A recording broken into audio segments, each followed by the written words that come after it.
आखिर बिहार के गया में क्यों नहीं उगता तुलसी का एक भी पौधा? क्यों ब्राह्मण कभी संतुष्ट नहीं होता? फल्गु नदी सिर्फ नाम की नदी है?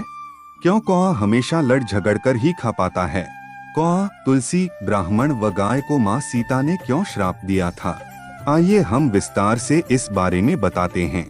वाल्मीकि रामायण के मुताबिक वनवास के दौरान भगवान राम, लक्ष्मण और माता सीता पितृपक्ष में श्राद्ध करने के लिए बिहार के गया धाम पहुँचे। वहां ब्राह्मण ने भगवान श्री राम और लक्ष्मण को श्राद्ध कर्म के लिए आवश्यक सामग्री जुटाने के लिए कहा। इस पर भगवान राम व लक्ष्मण नगर की ओर सामान लाने के लिए निकल पड़े। ब्राह्मण देव ने माता सीता से आग्रह किया कि पिंडदान का समय निकलता जा रहा है। यह सुनकर माता सीता की व्यग्रता भी बढ़ती जा रही थी, क्योंकि श्री राम और लक्ष्मण अभी नहीं लौटे थे। इसी दौरान दशरथ जी की आत्मा ने उन्हें आभास कराया कि पिंडदान का वक्त बीता जा रहा है। यह जानकर माता सीता असमंजस में पड़ गईं। तब माता सीता ने समय के महत्व को समझते हुए यह निर्णय लिया कि वह स्वयं अपने ससुर राजा दशरथ का पिंडदान करेंगी। उन्होंने फल्गु नदी के साथ साथ वटवृक्ष, कौवा, तुलसी, ब्राह्मण व गाय को साक्षी मानकर स्वर्गीय राजा दशरथ का पिंडदान विधि विधान के साथ किया। इस क्रिया के उपरांत जैसे ही उन्होंने हाथ जोड़कर प्रार्थना की तो राजा दशरथ ने माता सीता का पिंडदान स्वीकार कर लिया।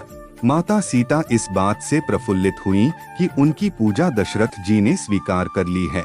इसके बाद उनके मन में संशय भी हुआ कि प्रभु राम इस बात को नहीं मानेंगे, क्योंकि पिंडदान पुत्र के बिना नहीं हो सकता है।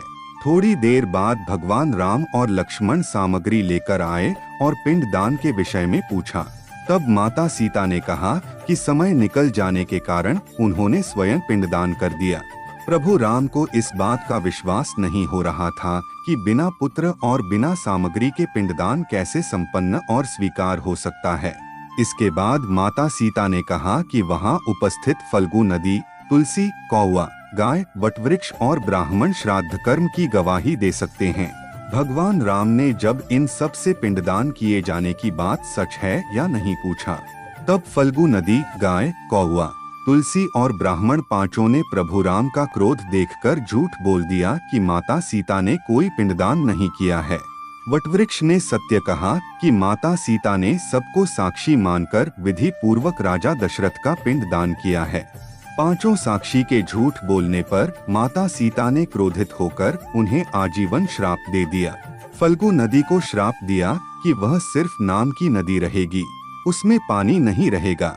इसी कारण फल्गु नदी आज भी गया में सूखी है। गाय को श्राप दिया कि गाय पूजनीय होकर भी सिर्फ उसके पिछले हिस्से की पूजा की जाएगी और गाय को खाने के लिए दर बदर भटकना पड़ेगा। आज भी हिंदू धर्म में गाय के सिर्फ पिछले हिस्से की पूजा की जाती है। माता सीता ने ब्राह्मण को कभी भी संतुष्ट न होने और कितना भी मिले उसकी दरिद्रता हमेशा बनी रहेगी का श्राप दिया। इसी कारण ब्राह्मण कभी दान दक्षिणा के बाद भी संतुष्ट नहीं होते हैं। माता सीता ने तुलसी को श्राप दिया कि वह कभी भी गया की मिट्टी में नहीं उगेगी। यह आज तक सत्य है कि गया की मिट्टी में तुलसी नहीं फलती, और कौवा को हमेशा लड़ झगड़ कर खाने का श्राप दिया था। कौवा आज भी खाना अकेले नहीं खाता है।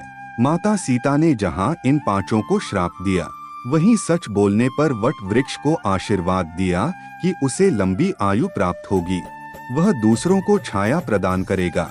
पतिव्रता स्त्री उनका स्मरण करके अपने पति के दीर्घायु की कामना करेगी। दोस्तों, अगर आपको ये वीडियो पसंद आई हो तो प्लीज मेरे चैनल को लाइक, शेयर और सब्सक्राइब करें। मिलते हैं एक और नई वीडियो के साथ, तब तक के लिए ओम साईं राम।